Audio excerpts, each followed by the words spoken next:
Hello everyone! Welcome back to my channel. This is Travel Discoveries. How was everybody? I hope everyone is doing great. Today's topic is we will discuss about overview of tourism or tourist visa. What is visitor visa B? How to apply? How to prepare your interview? And how to pay application visa fees. All of this guys we will discuss. But before that, I want to say thank you to all my subscribers and also for the new viewers. Thank you so much for supporting my channel and for commenting on my videos. It's a really big help to my channel to grow. So thank you so much. I hope you will stick around until at the end of this video. Let us further ado, let's start.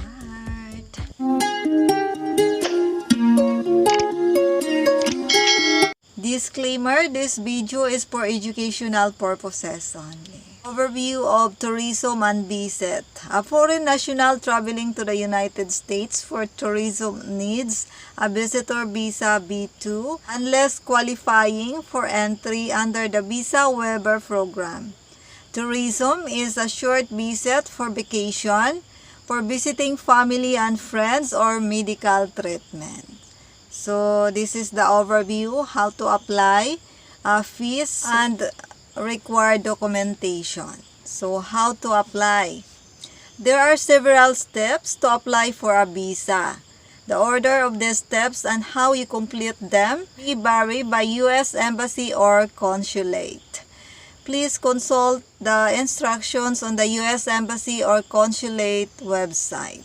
First, let's complete the online visa applications. Online non-immigrant visa application, Form DS-160. Learn more about completing the DS-160 on their website. You must first complete the online visa applications, and second, print the application form confirmation page to bring to your interview. Third, photo.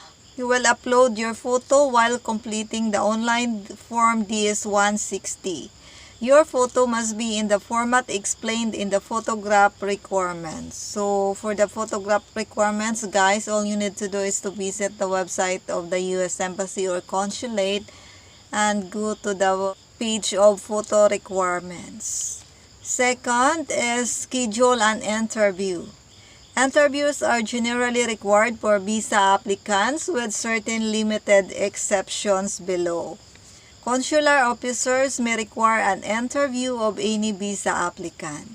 This is the certain limited exceptions below, guys. So if your age, then an interview is, if you are 13 and younger, generally not required. 14 to 79, required some exemptions for renewals. And 80 and older, generally not required. If you are 13 and younger, you are not required to go for the interview. But if you are 14 to 79, you need to attend for your interview appointment.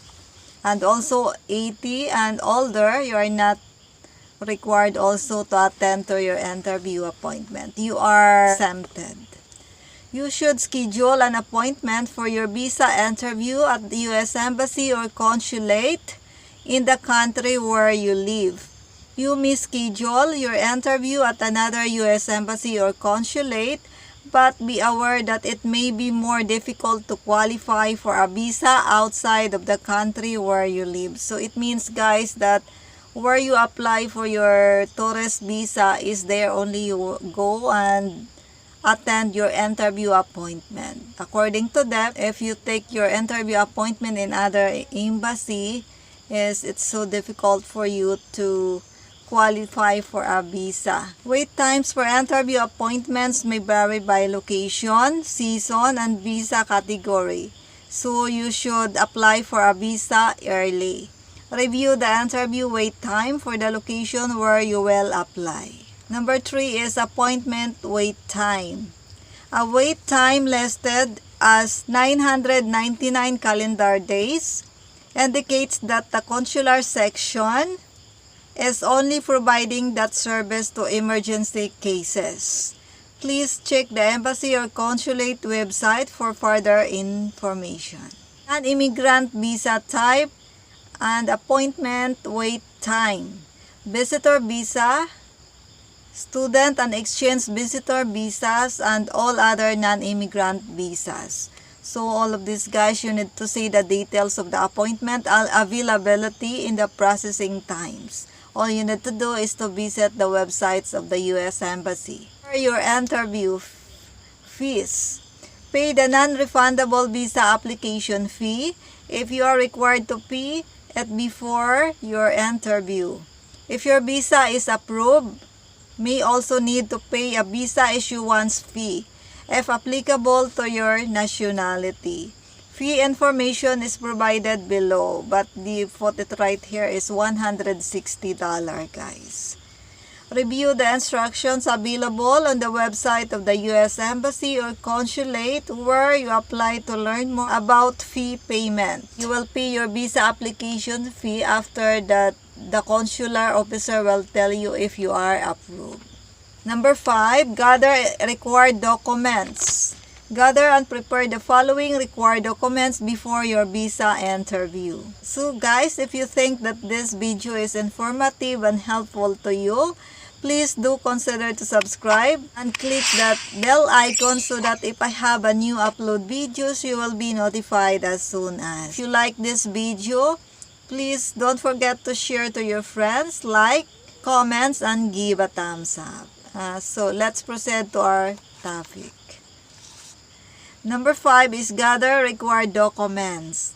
Gather and prepare the following required documents before your visa interview.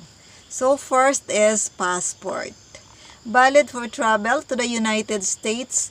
Your passport must be valid for at least 6 months beyond your period of stay in the United States, unless exempt by country-specific agreements. Each individual who needs a visa must submit a separate application, including any family members listed in your passport. An immigrant visa application form this 160 confirmation fee, application fee payment receipt, if you are required to pay before your interview. Next is photo.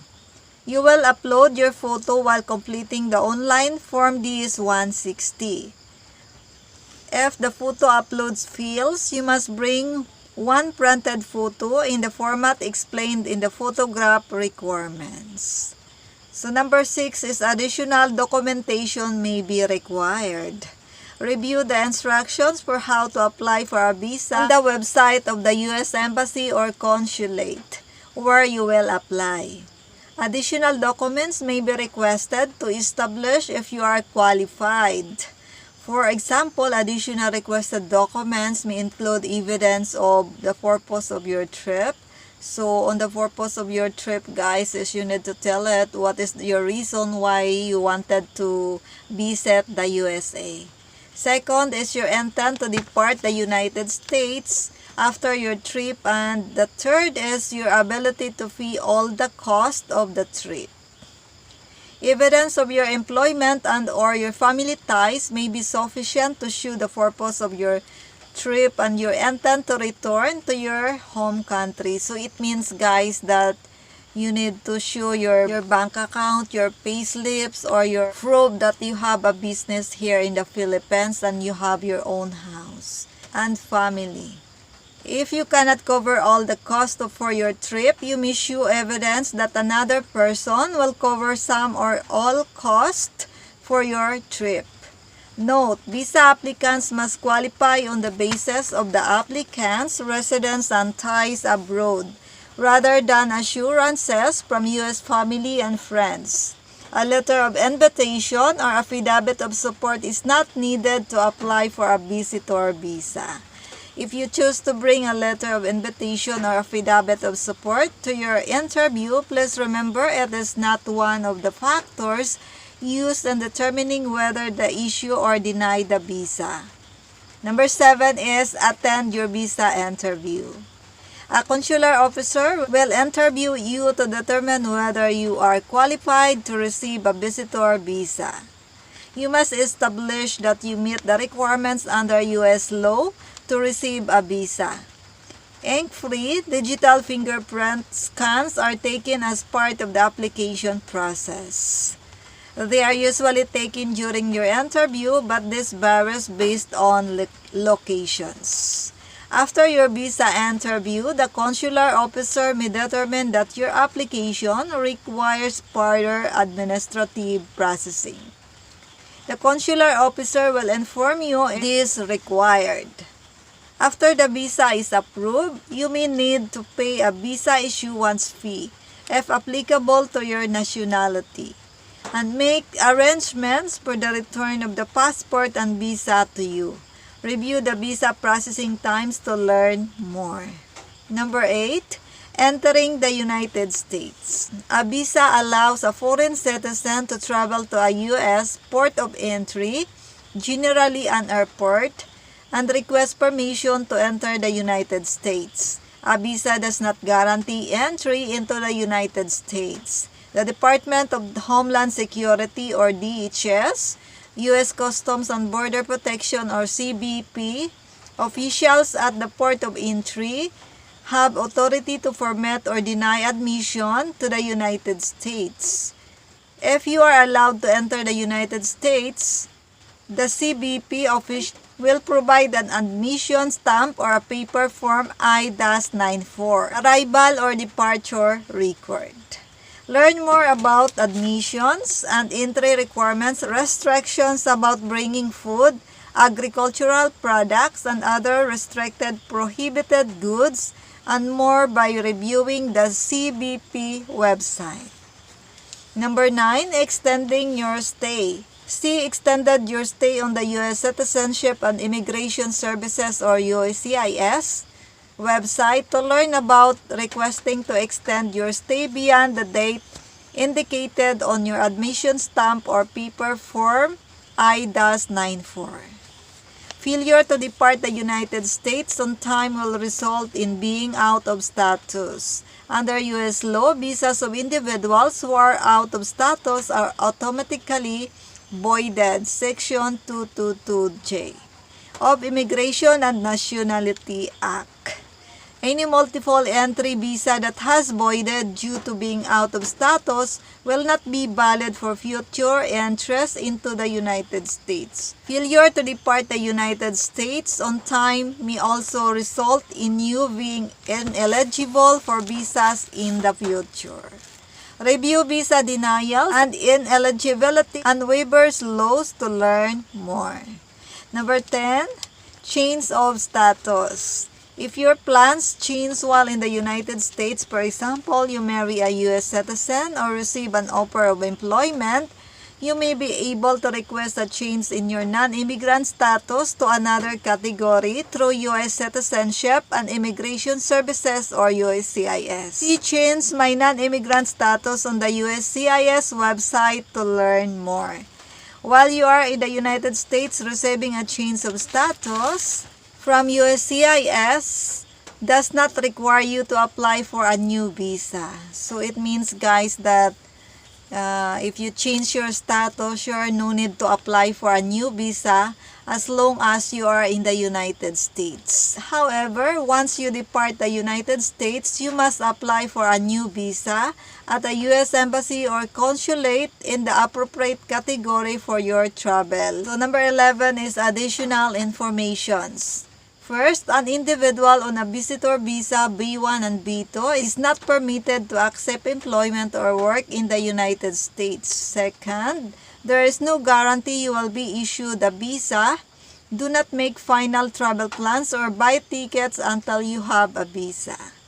Third, a valid U.S. visa in an expired passport is still valid, unless cancelled or revoked. A visa is valid its expiration date.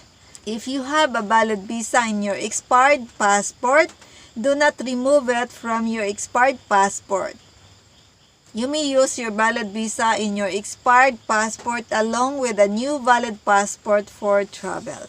So it means, guys, for example, is your passport is already expired but your visa is not yet, it's okay.